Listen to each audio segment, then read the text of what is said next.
அமைச்சர்களும் அரசனிடம் விடைபெற்று புறப்பட்டார்கள்.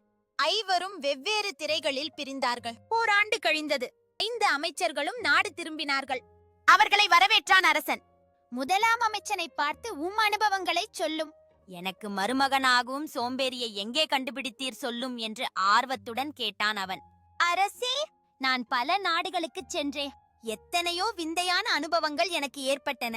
இருந்தும் சோம்பேறிகளை தேடி அலைந்தேன். எத்தனையோ சோம்பேறிகளை சந்தித்தேன். யாருமே நம் இளவரசியாருக்கு பொருத்தமானவராக தெரியவில்லை. பெரிய சோம்பேறியை சந்திக்கும் பேறு பெற்றேன் என்றான் அமைச்சன். அவன் என்ன செய்தான் என்று கேட்டான் அரசன்.